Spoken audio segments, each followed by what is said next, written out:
자, 그러면 이제 많은 머리카락들을 옮기는 게 굉장히 유리하고 꼭 그렇게 해야 될 때 그런 이유에 대해서 말씀을 드렸고요. 실제로 면적과 머리카락의 개수와 밀도에 대해서 한번 차곡차곡 계산을 해볼게요.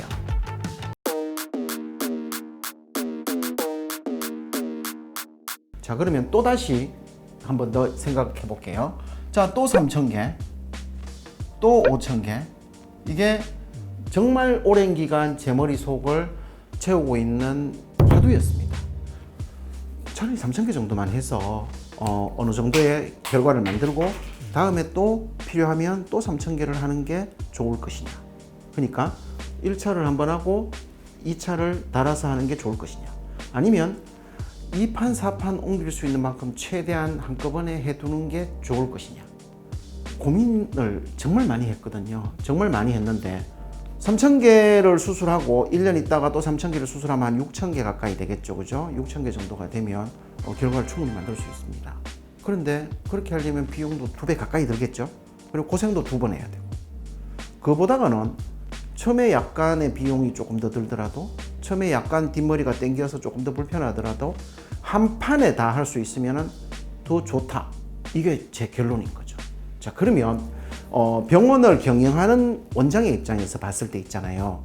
굉장히 크리티컬한 부분이 있어요. 자, 3,000개를 하면요. 다음에 이 사람은 또 3,000개를 하러 와야 돼요. 그렇게 2번을 하면은 병원이 수익이 좀 올라갈 거잖아요. 자동적으로 그래 되니까. 그런데 한 번에 다 하면 비용을 조금은 더 받을 수 있지만 이 사람은 다음에 또 할 일이 별로 없어요.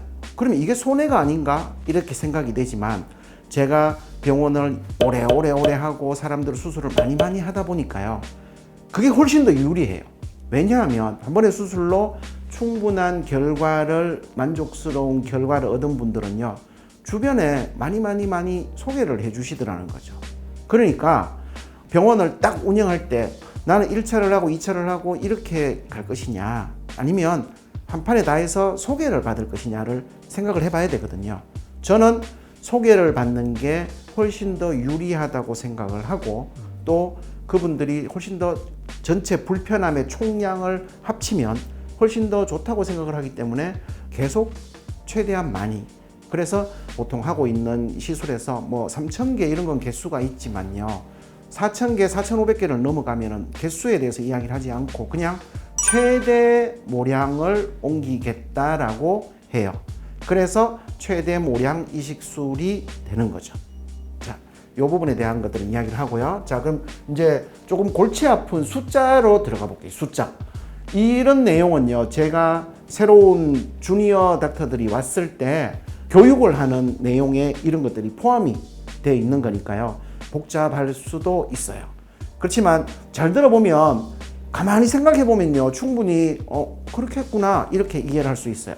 자, 그러면 실제로 면적과 머리카락의 개수와 밀도에 대해서 한번 차곡차곡 계산을 해 볼게요. 자, 그러면요 제가 그냥 그려 볼게요. 자, 이렇게 머리 제가 늘 그릴 때 쓰는 머리, 코, 귀 같죠? 그래서 여기에 헤어라인, 이렇게 헤어라인 숙이고 있는 모습이죠, 그죠? 그럼 여기에 가마, 이런 분들은 대체로 머리카락이 이렇게밖에 없는 경우가 많아요. 이렇게. 그러니까 위에서 봤을 때 옆머리 이 부분만 이렇게 보이고요. 뒷머리는 아예 안 보이니까 이 정도까지 없는 경우가 많거든요. 자, 그럼 이 면적이요, 여러분 얼마나 될까요? 우리가 보통 사람들을 헤어라인을 디자인할 때요, 우리가 눈을 이렇게 그리고 눈이 있으면요, 이 코가 맞춰서 코가 이렇게 만들어지잖아요. 그리고 입술은 그거보다 조금 더 넓게 이렇게 이제 된다고 치면 눈썹에서 요까지 거리를 7cm를 잡고요. 그리고 요 얼굴의 센터에서 여기 이제 옆에 있는 관자놀이 쪽의 머리까지 요까지의 거리를 보통은 저희들이 한 7cm를 잡죠. 그러면 7cm 박스가 2개가 있는 그렇게 되니까 자, 그러면 여기서 요까지의 거리는 여기서 요까지가 14cm 77에서 그리고 옆에 여기 M자도 요렇게 이제 옆에 이쪽 척두부의 헤어라인도 뒤로 밀려간 경우가 많으니까 저희들이 이 거리를 보통 15cm로 잡아요. 15cm. 그럼 이 헤어라인에서 가마까지 얼마일까요? 여기서 이까지. 헤어라인에서 가마까지 거리가요. 대체로 이 뒤쪽까지 빠져 있는 경우가 있기 때문에 거의 20cm를 잡아야 돼요. 20cm. 자, 그러면 센티미터 두 개가 나왔죠. 그러면 여기에 보면 15cm 곱하기 20cm의 직사각형이 나왔죠. 이런 직사각형이 이래 나오면요, 우리가 여기 심어줘야 되는 면적은 15 곱하기 20이잖아요. 맞죠? 그죠? 15 곱하기 20은 300제곱센티미터. 300제곱센티미터인데, 자, 아까 이런 이야기를 했었죠. 우리나라 사람들 1제곱센티미터에 1에 들어가 있는 머리카락의 개수 1mm 간격으로 대체로 있으니까 요래 따지면 한 100개의 모낭이 들어가 있다고 그랬잖아요.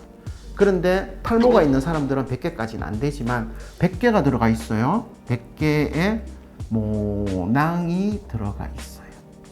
그러면 우리가 이것까지 만드는 거는 완전 불가해요. 그쵸? 100개의 모낭을 300제곱센티미터 안에 만드는 거는 머리카락 몇 개? 3만 개가 있어야 되거든요. 3만 개는 택도 없잖아요. 뒷머리, 옆머리 다 합쳐봐야 3만 개인데. 그래서 3만 개라고 하는 개수는 도저히 나올 수가 없어요. 그리고 우리가 심을 수도 없어요. 그래서 보통은 어떻게 심는가 하면 머리카락을 심을 때요, 빡빡하게 심는 자리, 빡빡하게 심어줘야 되는 자리 1.5mm 간격으로 심어요. 그러니까 1mm의 머리카락 사이의 간격은 택도 없다. 이거는 정말 안 된다. 그러면 우리가 이거에 1.5배, 1.5mm 간격으로 머리카락을 심어요. 이건 가능. 그러면 몇 개가 들어가요? 10mm 안에 1.5가 들어가려면 6개가 들어가죠. 그러면 요리도 6개가 들어갈 거잖아요. 요리도 6개. 그러면 우리가 정말 빡빡하게 심을 수 있는 머리카락의 모낭의 개수는요, 36개가 되는 거예요. 이거는 겁나게 빡빡하게 심을 때. 물론 기술적으로야 1mm, 1.1mm도 심을 수는 있어요. 심을 수는 있는데 너무 빡빡하게 심으면 생존율이 떨어지니까 실컷 옮겨놨던 거 잘 안 나면 헛방이잖아요. 그러니까 저희들이 여자분들 헤어라인, 남성들 헤어라인, M자, 그리고 눈썹 이런 걸 심을 때 1.5mm 간격으로 심어요. 대체로. 그러면 자, 이걸 36개 이렇게 하면은 계산하기가 너무 복잡하니까 그냥 한 40개, 40개로 해요.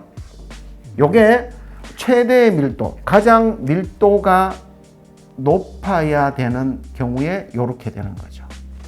두 번째, 그런데 이렇게까지 다 심을 수는 없고 이제 머리카락 개수가 모자라니까 늘 이거를 2mm 간격으로 2mm 간격으로 심는다고 보면요, 2mm 간격은 1.5보다는 조금 더 넓긴 한데 이게요, 간격이 조금만 벌어지면요 밀도는 제곱에 비례해서 떨어지잖아요.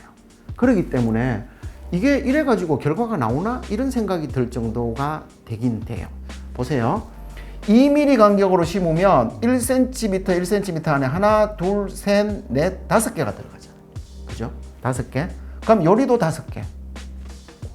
그러면 여기에 몇 개가 들어가요? 25개가 들어가는 거죠. 요게 중간 정도의 밀도가 되는 데가 이렇고요.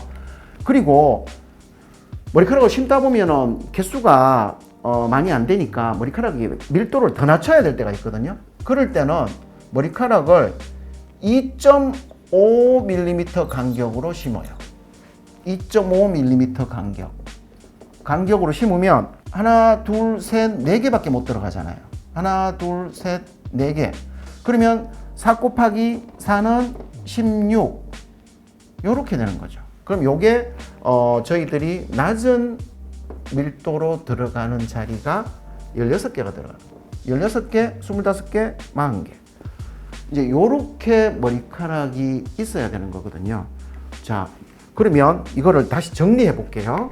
높은 밀도가 필요한 헤어라인이나 요런 데는 제곱센티미터당 40개, 중간 밀도가 필요한 자리는 25개, 그리고 낮은 밀도로 심어야 되는 자리는 15개라고 쳐요. 개수가 딱 나오죠.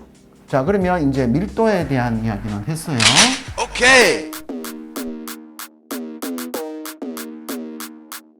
좋아요, 구독 당연하게 해주셔야 되고, 요새는 알림 설정도 해달라고 하던데 세 가지 꼭 해주세요.